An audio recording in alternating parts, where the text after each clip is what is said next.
ప్రాచీన కైలాసంలో శివుడు నిశ్చల ధ్యానంలో ఉన్నాడు. అప్పుడు భయత్రస్తులైన దేవతలు కేకలు వేస్తూ వచ్చారు. త్రిపురాసురులను ఎవరూ అదుపు చేయలేకున్నారు. ఆ 3 రాక్షసులు 3 ఉడుతలను నిర్మించి విశ్వాన్ని విప్లవం చేస్తున్నారు. దేవతల మొరలు విన్న ఆదిదేవుడు కన్నులు తెరిచాడు. ఆ దృష్టిలో విశ్వధ్వంస భయం మరియు దయ కలిసి మిళితమై ఉన్నాయి. అతను తన పినాకి ధనుస్సు ఎక్కుపెట్టాడు.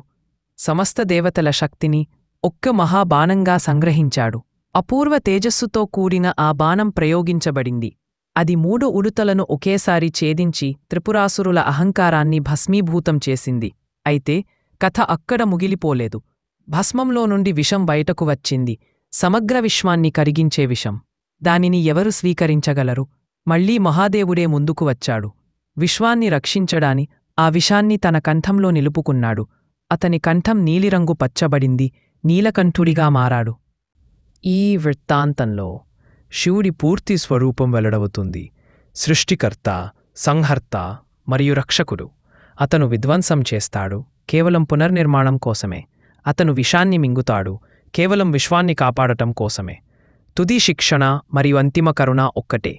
అతను సర్వమనే సత్యాన్ని నీలకంఠం ద్వారా నిలుపుతాడు. విధ్వంసం లేకుండా సృష్టి లేదు, బాధ లేకుండా ముక్తి లేదు. మహాదేవుడెల్లప్పుడూ ధ్యానంలో ఉండేవాడు.